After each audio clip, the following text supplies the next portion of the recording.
Dance, the disrespected art form, misunderstood, and our first love. Hello, everybody. Welcome to our show, Wanna Dance? I'm Rhea. And I'm Jenna Lee. And we are here to investigate the value of dance. From professionals to the average person, who even is a dancer and who is dance for? From here on out, we are your dance detectives. We'll be investigating issues such as why people aren't dancing as much as they should be, why even a professional dancer is afraid to freestyle, and why when we tell people that we work in dance, we see panic in their eyes, and they yell, "But I don't dance, and I don't wanna dance." So stay tuned for the first 5 episodes dropping every second week on Spotify.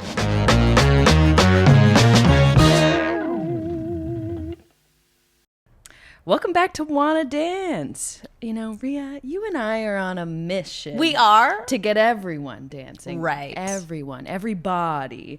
And so much of what we do at Dance and Culture and what I like to do and fills my cup is to explain dance to non-dancers, to be that bridge for people into the dance world and be really welcoming and make it seem less scary and high stakes. I just want to get them moving. I want the same. And I think our guest also wants the same. Segue. Just guessing. Yeah, she's incredible. And I started working at her studio, I don't even know now, 6, 7, 8, I don't know, years ago, 1,000 years ago. And at that time, I had already taught at a few studios in the city, but the second I got in there, I was like, this is completely different. The studio culture is completely different. First of all this, like the classes on the schedule were beginner friendly and for adults. And like the messaging around the studio was exactly what you were saying. Like all bodies are dancers' bodies. And I was like, what? This is incredible. This is so amazing. Who is this person on this global mission? I want to be friends with them, and now I am. So we're bringing her here today to talk at the studio owner of the Pink Studio, Natalie Borch. Yay! I love you guys so much. Thank you. Of course, literal Toronto celebrity. Yes, thank you for gracing us with your presence. Oh my goodness. Okay, so excited to chat, but would love to know in a minute. We're giving everyone a minute. Okay. What your dance background is. Oh. Okay, but you have 1 minute. Starting now. Okay, dance background was ballerina vibes from very young. So like lived, breathed, everything ballet, was being like groomed to have this like prima ballerina thing. Then 13 years old, boobs came in fast, like big, and they were like, "You're out. Oh no, You're out." Dreams devastated. Damn it, boobs. And that had to start. So that started my journey exploring other areas of dance. So fell in love with like jazz, tap, like contemporary, like other styles. So then was like competition kid all through like high school. Went to college, Randolph Academy for the Performing Arts. Shout out. In Toronto. Oh my God, it went by so fast. 13 seconds. Oh, I know. I want to know more. And then I left dance because the industry made me hate it. Okay, wow. Cliffhanger. Honestly, cliffhanger. We need a second minute for the sequel to this. I wish we had more time, but that's unfortunately it. That's it. And we can't dive into what you said. Change the rules. Okay, so, well, we can change the rules. So what pushed you to say bye-bye to the dance industry? You were like, deuces. So I was like early 20s, auditioning, taking class everywhere. I never fit the dancer's body mold because after the boobs came in, all the other curves came in. So it was just body, which the early 2000s had zero appreciation for. Yeah. Oh my God. So this was not 2026 Natalie who feels confident in her curves. This is early 2000s. Yeah. You know what that aesthetic was. Yes. Nobody was giving chances to dancers that looked like me. Casting directors were not. And as you know from dance auditions, as opposed to acting or something like that, you're in the room with everyone. Yeah. So the comparison really gets in your head because you're dancing beside people. You're seeing who gets cut, who gets put through. And after, it kind of grates on you when you're like, oh, there's like, my technique is better. I'm seeing who's getting cast, and I'm like, it's not like I need to train harder. It felt like, okay, I don't have control over what I look like unless I want to go back to what I had tried before of like starving myself and trying to like get into that body type. Right. Literally fit yourself Literally, into the mold. Yeah. And I just kind of lost my love of this thing that I loved so much and felt like it didn't love me back. That sounds so dramatic, but like, We've we've said that too in other ways, like in a completely different way, but Yeah. I've said that many times. I'm in love with dance, but It dance doesn't is love not- me back sometimes. No. A lot of the times it feels like that. Yeah. And I just didn't know how, I just didn't have it in me to like fight these beauty standards at 21. Yeah. You know what I mean? So I kind of stopped dancing for like over a decade. Oh, that's such Yeah. a long time. Such a long time. Yeah. I feel like that happens to a lot of dancers for different reasons. Yeah. Like you're dancing from when you're a child all the way until you're 18, especially people who do the studio thing, like competition. It literally every single day. You're like, sorry, I can't. I have dance. That is your life. That is your identity. And then you get to 18 and you're like, okay, but now what do I do? And there's really not a lot of options for dancers. Like, I just remember the creme de la creme of the dancers at my studio. That wasn't me, but those people, I was like, I'm so excited to see what happens and what they do. But like, I don't know if it, for you guys, but for me, it was always the cruise ship. That was the option. Yeah. Still true. Yeah, still true. And then that was kind of it. I don't really, like, especially here in Canada, and like, I grew up in Ottawa. Like, what do you? Well, yeah, there's like, you either go the company route, like you audition and hope that if you're in contemporary land, ballet land, you can get into a company and there's some stability there. Or cruise ships, at least the contracts are longer. But other than that, what you're going for the gigs, right? You going for the gigs, and then you go, and then like a lot of the auditions, I feel like it's kind of similar for acting, and it was at that time. It just basically like, what's the vessel though? You know, that's what they're basing it on. Like you're all in line, and it's like, well, your hair's a little too brown. Sorry for this gig, and then it just like, okay, so then how do I? And then you just have to like turn around at some point, I guess. Yeah. Like, what else am I gonna do? Yeah. And when your dance is your whole identity, Yeah. because you're a teenager, or you're in your early 20s, which definitely was mine. Yeah, what do you do when you can't exercise that identity anymore? Or Who am I? Or like feel rejected, I guess, also. Yeah. Totally. Yeah. Yeah. So no wonder you didn't want to dance. I know. I didn't mean to. It just happened. Do I want to dance at that age? Not anymore. But then you came back. Yeah. Then I came back. Yeah. What was the Okay. little seed of like, So that's also a kind of a fun story, because in the time that I wasn't dancing, a whole lot of random jobs, and I also had my daughter. So I got pregnant, I had a baby. Wow. That's a lot. And it completely like changes your whole self-identity again. So you're having again this like, who am I? yes. And body stuff. So much body stuff comes out of it. Yeah. But for me, it was almost the catalyst of healing the body stuff. That's so cool. Because it was like I was fighting with my body my whole life. Yeah. It wasn't what I wanted it to be. And then your body like does this cool thing, and the coolest thing. yeah. Yeah. And I just had a new sort of like gentleness for my body, and like appreciation for it rather than hating it. So, and times are starting to change. So you're starting at this point, you know, I'd love to say, oh, this was all my internal work. And like, it was a lot of that, a lot of reading, a lot of therapy, a lot of like friends.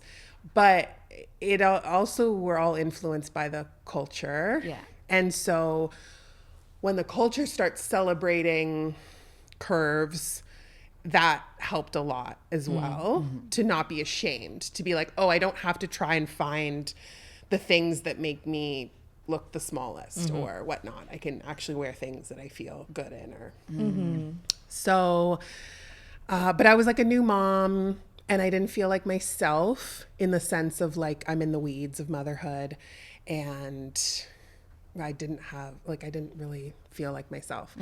And my friend invited me to a heels class. Oh, cute. And I'd never done heels before.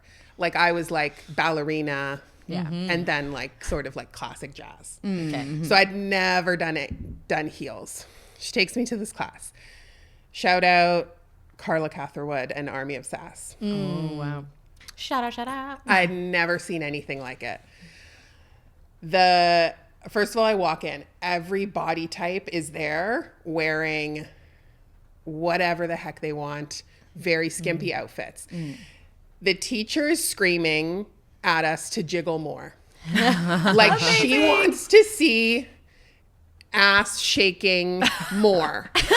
And as you know, coming from the ballet world, it was my whole life drilled into me the opposite. Right. How can you Ass suck is- in, tighten up, hold everything, like everything's so like pulled, and here she was in my face screaming like, I want to see more jiggling. Yes. I want to see every body part jiggling. Amazing. And then everyone is screaming and hyping each other up. And I was like, what is this world? I'd never experienced anything like that in dance. That's so cool. And that really changed a lot for me, because I was like, oh, it doesn't need to look this traditional way. That's not the only path. Yeah. And it was also, it had the pressure of like, I wasn't dancing to get a job or to be noticed by a casting director, or to like, it was just pressure fine. is off. The pressure's off, and I was just dancing like for myself. Yay! Finally. Journey. But took a while to find that space also. Yeah. Yeah. And then just started like doing heels dancing for a while, and it healed a lot of It my healed you? It healed It healed. a lot. Heels healed me. It healed a lot of my dance wounds. Yeah. I think that I didn't realize were so deep. And Yeah, was I like- feel like I don't know, that's such an interesting moment that I feel like happens to a lot of dancers, especially from the studio life. Yeah. You find that dance or space that's like, oh, wait, I can have fun. Yes. There's And room for me. There's room for me, and the world of dance is so big. so big. Yes. There's so many other styles and ways to dance and move, Right. not just in this one way that we've been taught and like it's been shoved down our throats. Yes. And yeah, and I think that's a big part of why we do dance and culture, is to be like, look at this world of dance. And because I think people still have in their head, when they think about dance, they think about ballet or like white, thin, that's what I need to look like to participate in dance. So yeah, I mean, I had that similar feeling, but with hip hop. And like, that was the first time that I was like, wait, what? Because you're like loose, you're like grounded, and we can wear sweatpants and cool clothes and dance to the music I like. The music I'm actually listening to. Yes. That was a big one where I'm like, oh my God, dancing to music I love is actually incredible. Yes. Yes. That's why I think heels dance kind of like woke this thing up inside of me, where I was like, oh, I'm in Beyonce's music video right now. Like, that was me every class. Yeah. I was like, I'm in the music video. Here we go. And yeah, I'd never had that before. So that's it was so very cool. fun. That's such a Yeah. good like timing also as a new mom. Yes. Yes. Wow. Yeah. Have that nighttime identity, you know? I really did. I didn't tell anyone that Oh. I danced with that I was a mom or had a Oh, hell yes. like I just Perfect. wanted to be like Yes. one of the girly pops. They Yes. were all like so much younger than me, and I was just like in it, and I just didn't want to. Yeah. yeah, we don't need to talk about We don't that. need to I talk wanna about that. talk about, you know. I And get then, it. I don't know. It was like a year or two later they found out. Everyone was like, "What? Perfect. You have a kid?" And I was like, Yeah. I guess. I guess I do. I guess the I do. side. On the side. That's nice. That's it's nice great. to be able to let go of some parts of your identity. Yeah. To leave it over there where it belongs, celebrate it, but like let me do my other thing. Let me be a heels dancer. Let me be in that music video. Yeah. It's so important. Because I we think. contain multitudes, people. "Yes." We're multifaceted women. Yes. Okay? Stop trying to box us. Stop trying to box us on. Stop trying to box us on. Okay, amazing. And so then fast forwarding a little bit. Yeah, so we're dancing in heels. We are in We're- Beyonce's music video. But it's just for fun. And then once the like, oops.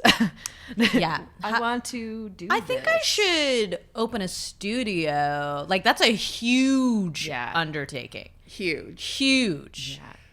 People always ask, like, you know, if you knew how hard something was going to be, would you still do it? And I'm like, absolutely not. We feel that. Absolutely not. Yeah. Yeah. Excuse me. So I think when you are an entrepreneur and you're starting something, you have to have a little bit of like Delulu? blind ambition, delulu. It is Uh, the Salulu. We have it. Yeah. I know you guys have it, and I have it too. How hard could it be? Yeah. Yeah. How hard can it be? Oh, it's hard. And this was actually like this was the Pink Studio was the pared down version of the original business plan. So the original business plan. Yeah, please. Tell us. Okay. It's not too I can't late. This was me being like not knowing how much anything cost. Right. Okay. Yeah. And I was sure. like, I'm going to open a whole wellness center. Let's just have like multiple floors. We have dance studio, but we also have like physiotherapists and like psychotherapists and massage and like, She's like, and I was clutching just her low like back. all of this whole like wellness center. And then I realized like, oh, no one's giving me $5 million. So we need to start small. And That's a that's how- Capricorn's yeah. worst nightmare Yeah, I was gonna is say. someone telling us to start, small. Yeah. Like, Yep. We don't like it. we hate that. We hate it. It's like, just start small. No. But you've reminded me that on many occasions, and it's such a good, like, even for this podcast. Like, we're gonna start, like, even just starting it is a big deal. Because a lot of Huge. people have so many ideas, but it never gets out of the notes app. So, like, and it's okay. Yeah. It has to start small. Yeah. Yes. There's no other way. because also you don't know anything. Like Yes. you might Yeah. think you have an idea, but until you're in it, you know. Yeah. Yeah. You learn a lot real fast. My new favorite quote is congrats on your failure. Most people don't even try. Ooh! Right? I love it. Oh, I love it. That's great. Thank you I would so give credit, but like I don't even know who said that, but I read it. Okay, on shout out to you. I read it on TikTok and it's my new mantra. Yo, TikTok come through. Shout out for that dope quote. So I was like, okay, I don't think I can do this multi-million-dollar wellness center, but you know what? Not right now. Not right now. But maybe one day. I said I could run a dance studio. I grew up in dance studios. I know what I feel like is missing in Toronto, what's missing in the industry, The niche. what's not being done well, who's not being taken care of, beginners. Yes. Beginners. People Yes, were not preach. taking care of Preach. beginners because it's not sexy. Every choreographer and studio, like they want these like slick videos where Yep. everyone's like, you know, nailing the choreography, and you see all it, just like we see these videos from LA, and it's like it looks so cool, and everyone wants that. Okay, the amount of people, even though Toronto's a huge city, the amount of people that can take an advanced level choreography class it's always going to be pretty limited. Oh yeah, like when we were in our 20s, like you knew everybody. You knew everyone. Yeah, The there's same not people. that many. Yeah. And We don't need that many classes. I wanted to, similar to you guys, I wanted to make dance more accessible, convince folks that like dance is for them, even if you've been told your whole life it's not for you. And also, just from a business brain point of view, I was like, this is a huge demographic that's always growing. Yes. You know, because it's not people that necessarily want to have a career in dance. Yeah. We're looking for exercise. We're looking for community. We're looking for fun. So I was never trying to open up a dance studio for dancers or for people who have experience or to run intermediate or advanced classes. I even said to the staff sometimes, if our students outgrow us, that's great. That's good. Yeah. That's great. And they go on to take more advanced classes at one of the amazing studios we have in the city. Yeah. Wonderful. We're going to stick in our niche. So the Pink Studio was created specifically for adult beginner dance. Yeah. So not kids either, because that is also a demographic that's hugely being taken care of already. Yes. There's a lot of options for your kid to go take dance. Yes. So many. But if you are, you know, a nurse or a teacher and you're in your 30s, 40s, 50s, and you want a hobby, an extracurricular, there's not a lot of places to go and learn, do ballet, do hip hop. And I think I have two things to say. First of all, I think you're so good at protecting your space and like making sure that the clients who come in and your staff especially are in line with what we're trying to do. You know, it's like if you have an instructor coming in doing all this fancy stuff, like, hey, that ain't the vibe. And there's plenty of places for you to do that. But also, like, as an instructor, it's hard to find dancers who are true to the beginner mission. Yes. Because it takes a lot of patience as an instructor. And it might not be as, not fun, but, like, you're not going to get to do your crazy advanced intermediate choreo. Yeah. You know, you might not even get through the whole choreo in the class because it's not about you. It's not about you. And so I'll repeat that. It's not about you. And a lot of times when like... There's a lot of dance teachers that need to hear that, Rhea. I mean, yeah, where like I've taken many classes where they're just trying to get through the choreo and get the video for them. Yeah. And, you know, okay, fine. Like, I don't know why I'm here for that. This is I'm taking I'm class. supposed to be learning. Yeah. Yeah. But it's clear that you're not looking at who's in the room, you know? Anyways, but that's the biggest thing that I loved about Pink when I first started, where I was like, oh my God, an actual space truly committed to beginners. And the way you do that is like making sure that your staff stay in line with it. Because what can also happen is maybe they start like that and then they start pushing and pushing and pushing and pushing. And eventually that beginner class is now, it's actually an intermediate class, but it's still labeled as beginner. Right. Yes. And that happens a lot at studios too. Yes. Where I go into a class and I'm like, I'll just take an intermediate class, you know, for funsies. And I go and I'm like, why am I struggling? Why, you know, I shouldn't be struggling in this class. Why is it labeled like that? That's false advertisement. And then what you have is beginners coming into the class and walking away. Right, which is part of the problem, like the systemic problems we're pointing to is like people are scared to dance.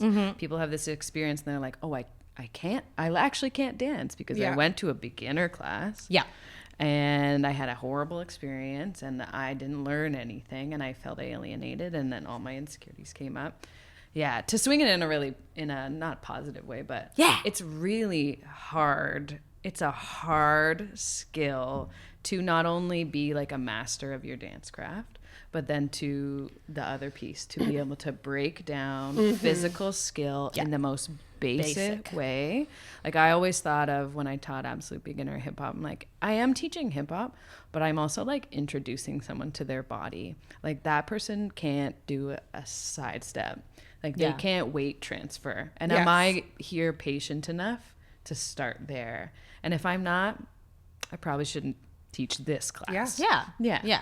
Yeah, and you got to be a coach too. You're like gotta a be a fun 100%.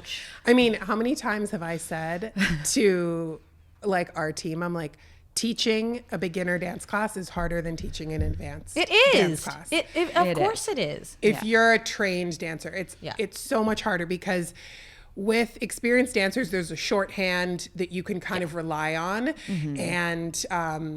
and you can also just demonstrate certain things And then they do can- it. Whereas if you have tried to teach someone who doesn't know, who's never done a body roll and Baby.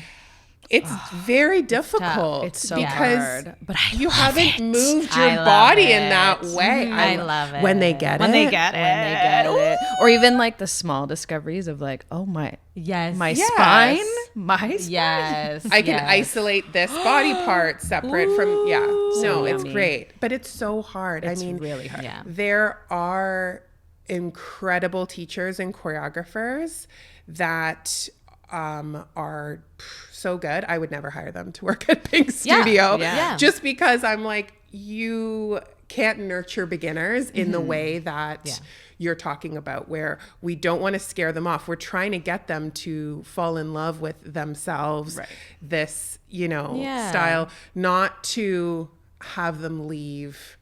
Like I always tell our people, I'm like, I want people to leave feeling excited about what they can do, not defeated about what their body can't do. Yeah. Yeah. Totally. Yeah, I always like in my mind, I'm like, I want everyone to feel successful. Yeah. Whatever that looks like. Everyone has a different success point because maybe they've been taking class for a year or maybe it's their first class. Their first class ever.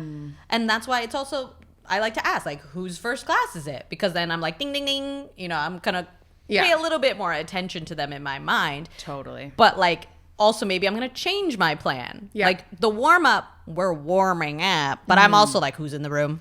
Who's in the room? Let's try this step. Not gonna put Yes. it in. Take Re-choreograph, take it out of the choreo. Yeah. And that is really startling how many teachers don't do that though, because they plan their class and they come in and they've already decided no matter, like, this is what I'm teaching. Yeah. And if you're not willing to adapt to who's in the room, Yeah. then like you said, you're teaching it for you. You're not teaching it for the students. You're not. Yes. Yeah. And then Yes. It's like I always try to explain it like there's the students and you, and for beginner and even intermediate, like you're more going to them. Oh, yeah. Yeah. And the other way, sure, make me go to you. Yeah. Is this Yes. advanced? Is this an audition? Is this Push a them. professional? Yes. Yeah, I got to go to your level. Yeah. And I consent to that. But otherwise, I do not consent. You come over here. I do not consent. No, I need you to teach me in that room. Yes. Yeah. Yeah. We've talked about this many times where I'll go into an advanced class, even intermediate sometimes, and they're like, so just warm up. And they're just practicing their choreo in the corner. I'm like, Hate it. excuse me? I hate that. Warm up for what? What are we about to do? Yeah. Are we about to whip our hair? Because you know what I mean? Like, Yeah. And then they just are like, okay, so it's and a 1 and a 2 and a like, whoa. Yeah. Whoa, wait. Yeah. I'm not only Wait. cold physically, maybe my bad, but I'm like cold to you. Yes. Yes. Yeah. Yes. Yeah. I need you to like Yeah, date warm me me a little up. bit. Yeah. Yeah. Like raw Buy me dog a in this drink. dance class. No, you hate raw dog. I know, but it's so fun for these situations. And then I like to see you squirm.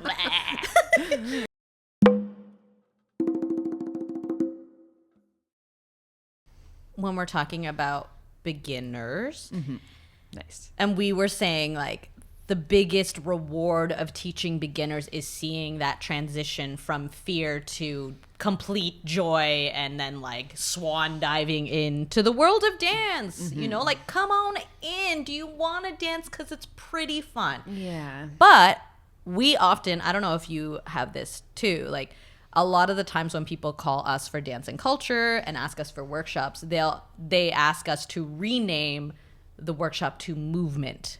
We can't call it dance because there's too much fear and anxiety. People won't sign up. There was also some funding things that have come up over the years. Like, we don't have funds for dance, but we do have funds for movement or phys ed. And Phys ed, can we yeah. kind Right. of finagle sneak it. dance in that way. Right. And how do you feel about that? Oh, I hate it. Not great. I hate it. Kind of points to the issues, that we're thinking so like about. dance. Why is dance so, scary, number one, but at the bottom, especially of the arts, but then even in society, like it's just so over there for other people. And I think we're pointing to some of the big problems why we've sort of made an exclusive club and scary, inaccessible, lack of spaces for diverse people. Yeah, and so when you opened Pink and you were like naming classes and deciding, like you've had a lot of success with attaching like a artist name, like a Beyonce class. Do you find that's a good strategy to sort of like come on in? Yeah. Absolutely. Like I don't know. Do you think that's a good idea? That thing you did? You did that was successful? I mean, Ria's class is one of the most successful rebrands we had when you think about marketing and why words matter. And I understand the frustration of not being able to use the word dance and in your business, like being told, oh, it's movement. And I get it. Yeah. And it's also, again, sometimes you have to meet people where they're at. Yeah. And Ria's class, when she first started teaching, was called Jazz Funk. And for the dancers listening, Jazz Funk is a pretty regular term. And But even it's not real. I know. It's like, what is that? Sorry. So it's a debate. It is a debate. Yeah. And we had all these beginners at the studio. And I'm thinking, if you're a beginner dancer, Jazz Funk is like the perfect class to start with. So accessible. And people weren't coming. And I was like, so I started asking people, I started asking my friends, oh, you guys should come do this Jazz Funk class. They're like, Jazz Funk? That sounds hard. And I was like, does it? Sounds hard. And I'd never asked non-dancers about language. And they're like, no, Jazz Funk sounds like I will be in way over my head, and that sounds hard. I have to do like, jazz and funk. I have no funk. They were like, but how am I going to be funky? I have no funk. And I'm like, okay. Oh my God. So we need a rebrand. So let's go back to the table. Let's go back. So I remember telling Ria, don't change the class. Don't change anything that you're doing. Right. So like, I love what you're doing. Keep it the same. I'm going to play around with different names of the class and see what hits. And it was, talking with someone else. And I was like, well, what do we call this class? And she's like, well, describe it to me. And I described, she's like, I don't know, like pop dance. And I'm like, pop dance. Okay. But pop dance sounds non-threatening. Pop dance sounds so fun. It does. Pop dance to someone who's not a dancer is like, I could do that. Yes. So we changed it to pop dance. The class is now full. It's the exact same class that she was doing called Jazz Funk, but now it's called pop dance and it's full. Oh my God. Language. Yeah. It's like, okay. Yeah. Language. We're meeting people where they're at. I also learned quickly not to ever use the words intermediate or dance when we started adding some classes. It's all still beginner, but then you have something very niche like tap. Right. Tap, if it's your first ever tap class and someone's 20th tap class, you're in very different places. Yes, like that beginner is a different beginner. Yeah. So that's when we started doing tap level 1, tap level 2. Smart. But that was only after calling it beginner tap, intermediate tap, and people cannot do the word intermediate. Interesting. They were like, that's interesting. and I've tried calling, we've done some pop-up workshops for the people that have been taking your class for years that can clearly hold their own in an intermediate class. You're right. But when you label it intermediate, it's suddenly the self-limiting belief kicks in and they're like, I am not an intermediate dancer. I cannot do that. So I'm like, how about a pop dance level 2? They're like, and then they come. And then they come. And then they come. So that is so funny. Yeah. I have fun with it because I love marketing and I just think of it like a game. You're just trying things and you're seeing what resonates with people. Yes. But I think what a lot of business owners and specifically like dance industry is they market for their peers Yes. instead of their audience. Yeah. So you're marketing as if you're talking to other dancers or to people who have any knowledge of the dance world. Yeah. And so it really helps to have friends not in dance and to run things by them. Yeah. Yes, And it's like- so important. Yeah. I was thinking, you made me remember that the only reason I got this very niche class whacking going at the studio I was teaching at was because I taught cardio hip hop right after, and my students would come for cardio, and you know, cardio makes it seem like it's exercise forward. Yeah. Anyone can do it, which is what I tried to do. And people would be at the door waiting for cardio hip hop, and they would watch this amazing, like very dramatic disco oriented class where a lot of freestyle, so it's very free and like feeling good. And that was the only way to get people in, you know. Yeah. Them seeing whacking on a schedule, even though they knew it was me, they were like, well, what is that? Like, it seems like very niche, something I don't understand, never heard of it, not present in my life.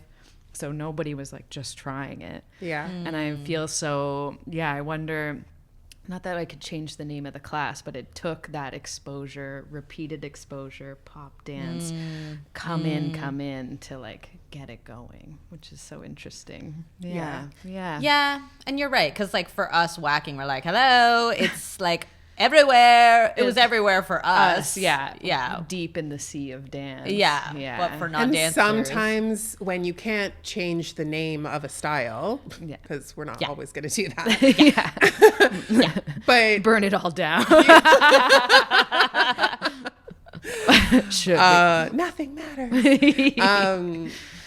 But that's when we go into the themed classes and the artist specific classes to, again, just like make it more accessible and like feel more comfortable. Yeah. Like we've done like Bridgerton ballet. Yes. Where I love Bridgerton Ballet. Bridgerton ballet. Yeah. It's like, because we all watch that show and want to twirl in a pretty dress to the music at the ball. That's right. So- Why can only 3-year-olds float like butterflies? Like, We let about to me float. Let me float. Let So me we twirl.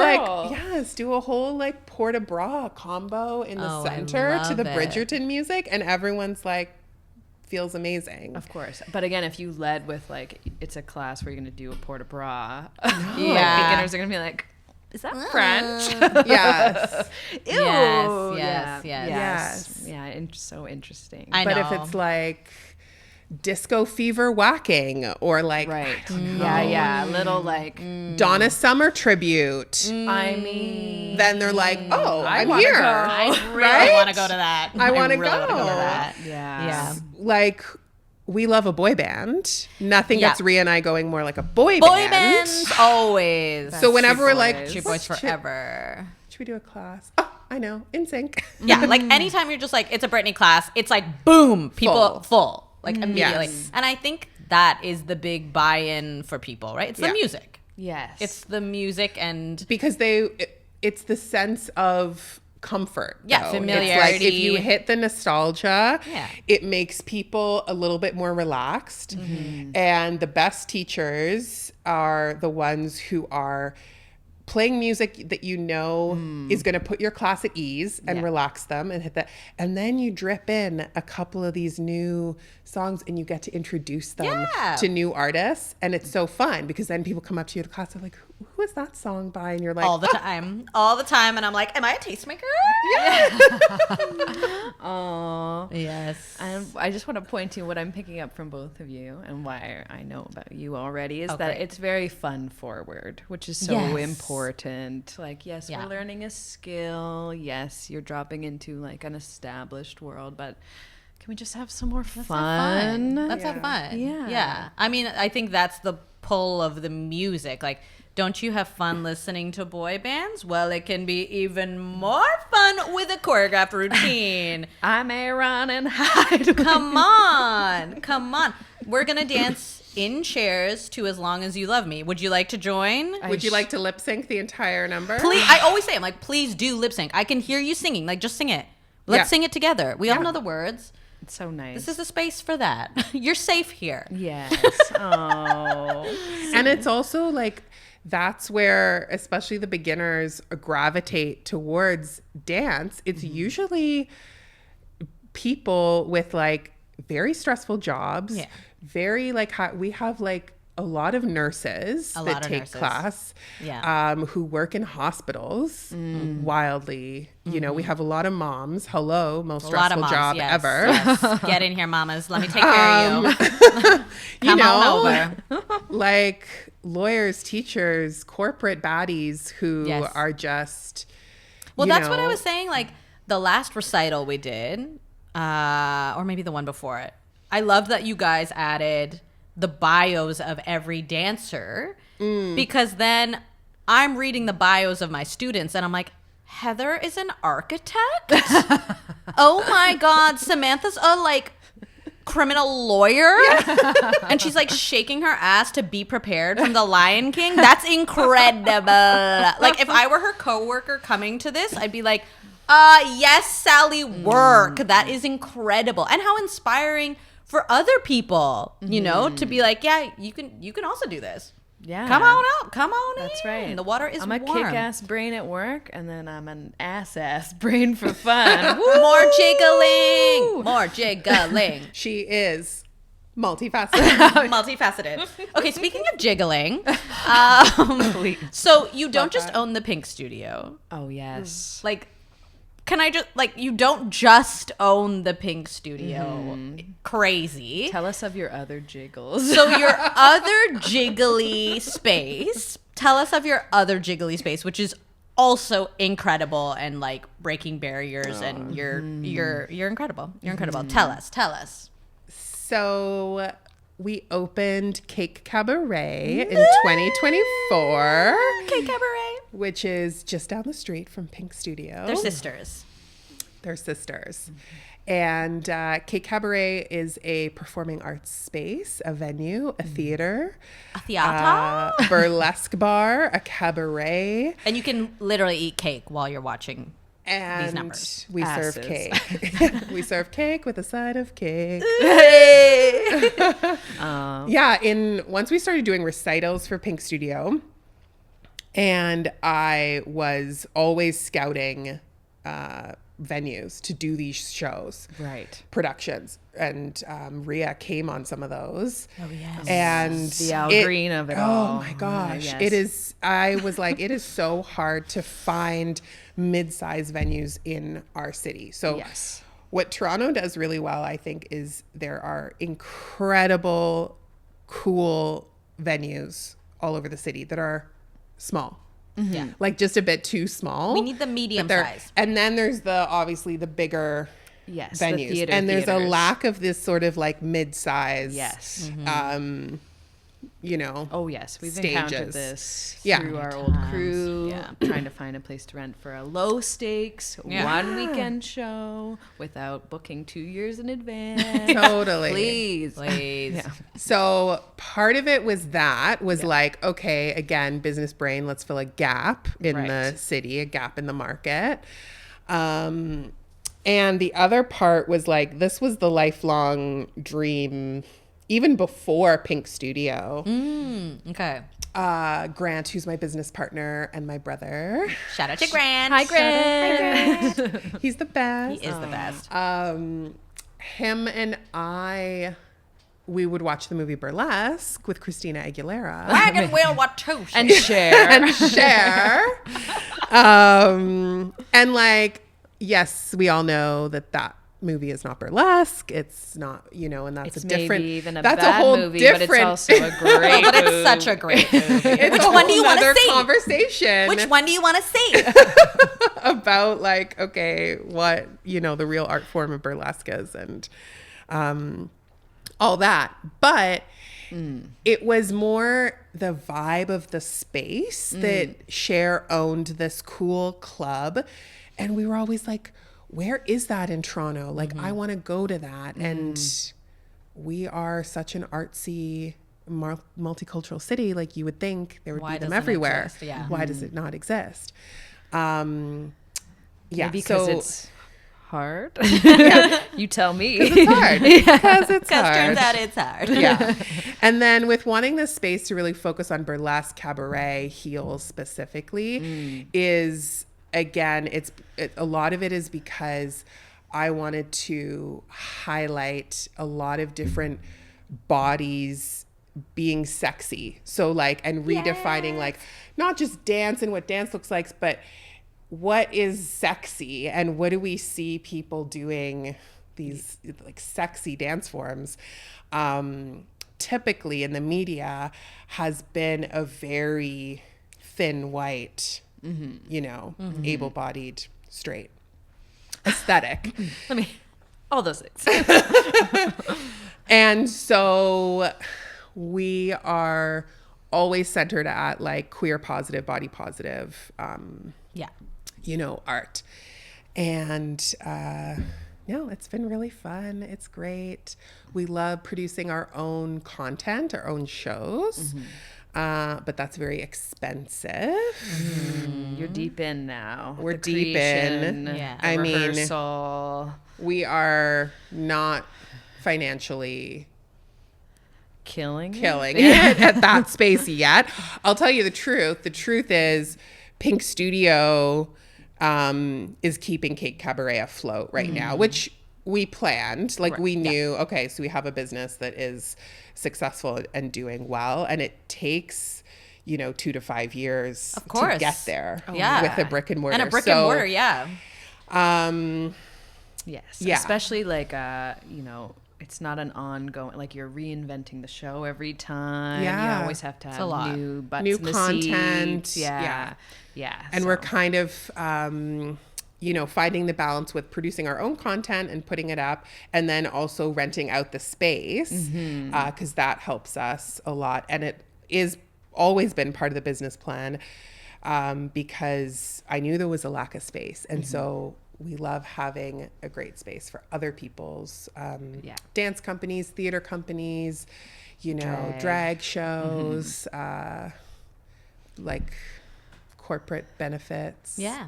All the things. It's such an incredible space. Cake Cabaret on Cake the Cabaret. Danforth. If you haven't been, the fuck is wrong with you? Do you live in the West End? Is that it? Is it because you live in the West? Get on the subway. It's on the subway line. It's on the subway line. It's literally at Pape Station. So get your ass on the subway and get there. What are you doing? What are you doing? What are you? Hey, Sorry. It's okay. Sorry. But I also wanted to say, we're educating the public. I also want to say, like, okay, there's too many things to say, but I think also one of the things that you're doing is just like creating work for dancers. Consistent work for dancers. Like, it's so hard to find in the city. Again, it's like that the mid-size venue and that mid gig where it's like, it's not a Hollywood movie. Yeah. It's not a like unpaid music video. Yeah. But can we have something in between? Yeah. Can I like flex my professional muscles for my local community? Like, can I try new shows every couple months? Is that? Yeah. So fun. But there's very few, I think. Oh yeah. I mean, that's also what we're trying to do at DNC. Like, part of the mission is like getting out to schools and like, yes, culture and dance, but we are also dancers, and like we want dancers to be able to work. Yes. And get paid for their time. Paid well. Paid well for their time. Yeah. They deserve that. So part of the mission. Part of the mission. Part of the mission. More shoulders. Got it. I'm there. Faster. Taking the note. Thank you. You're hired. Taking the note. Okay, Natalie. Well, we have been asking this question to all of our guests, so we will ask you as well. What do you think makes someone a dancer?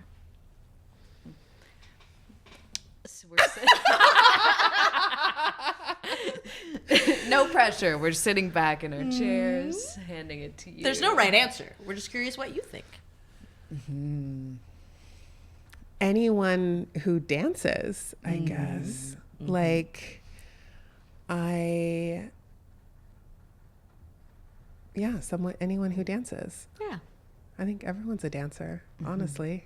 If you've danced at a wedding, Are you a dancer? spoiler alert, you can dance. If you've had a few drinks at a wedding and gotten crazy on the dance floor, spoiler, you can dance. Dancer mode So activated. Get Yeah, into I know. class. And you know when you were talking about how the dancers, like we have to rename it level 2 and not intermediate, Yeah. which is what they are. They're intermediate dancers. Yes. Like even, I feel like it was last recital, one of the dancers from my level 2 recital dance. So these dancers have learned 2 pieces in 10 weeks and perform at the end of it. Okay. It's crazy. But this is level 2. So, I upped the ante a little bit. And she was talking to me about the performance or something. And she was like, I know I'm not a dancer, but I had to stop her and be like, whoa, you are absolutely a dancer. But you know what I mean? Like that. Yes. Mental. Yes. Yeah. And just like relax, public. Like we're not saying everyone is a professional dancer or that they are part. trying to work. No, But no. yeah, dance, it used to be just something that you could do with people, something you do for fun, something you do at weddings, moments of celebration, cultural celebration. I always get down. I was saying on the other one with my grandma, and it's just, can we just dance? For fun. Yeah. For fun. You are a dancer level 2. Level 2 on mine. You're an Come on. intermediate Yeah, but dancer. you're an in intermediate fact. dancer. You're not just a dancer. You're an intermediate dancer. Yeah. My level Let's 2. get them t-shirts. Level 2 dancer. in brackets. see you. But then in brackets, intermediate. Yeah. On the back. Oh, that's yeah. good. Yeah, it's good. Yeah. That's good. Too bad. Too Yeah. bad. Okay. And I think more people, when they dance, what I've learned is like, it's different than talk therapy. It's like you need to like process emotions through physically moving your body. Yes. And it's like, it's so good. I mean, anyone that has just taken a yoga class and then been crying during the yoga and thought, why am I crying Not during me. this yoga class? It's because Definitely your not me. body's like, and that happens in dance too, like all kinds of, and if you feel really stuck in your life or you're unsure about making a decision or whatever, I'm like, move your body, go like do something, and it like moves will 100% the feel emotions better. through your body Yeah. Yes. and you feel so much better. Yes. Of course. Yes. Endorphins make people happy. Happy people just don't kill people. Anyone? Legally Blonde? Absolutely. Wow, you're killing the references today. Thank you. Okay, well, do you have anything you'd like to share with our listeners? Yes, our moms. Just kidding. Do you want to plug anything? Anything? I mean, my mom will listen to this too. So then we have 3 We have moms. 3 moms. 3 moms, shout out. Anything you want to share? Check out what you're doing. Cake Cabaret. Anything Shows coming up. CakeCabaret.ca. CakeCabaret.ca. Wow. Buy your tickets. Buy your Support tickets. local art. Please. Support dancers. Support live theater. Please. Buy tickets. Take a dance class. Take a dance class. There's so many. And our show coming up in the spring is called Leather and Lace. So it's going to be very sexy. LNL. Very fun. And we have so many classes at Pink Studio. So many There's a fun lot. classes. There's so many. So there's something for everyone. If people are like, well, I'm not really into ballet or I'm not really into hip hop. Like there's a lot. Did I say you have to do ballet or hip hop? There's a lot said of that. You said options. that.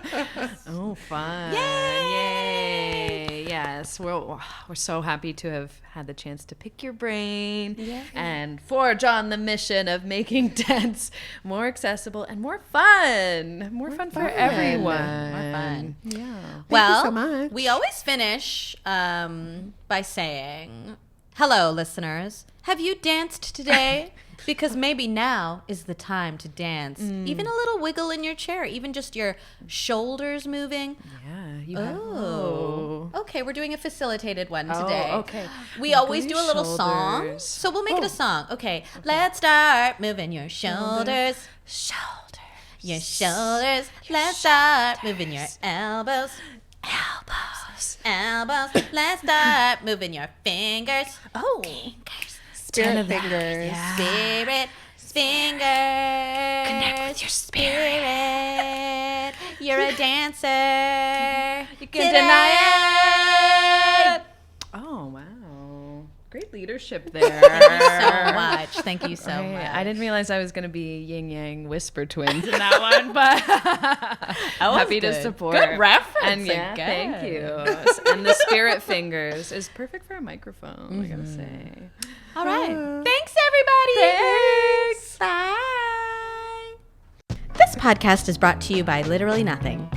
The efforts of Jenny and Rhea, just forever trying to make everyone dance.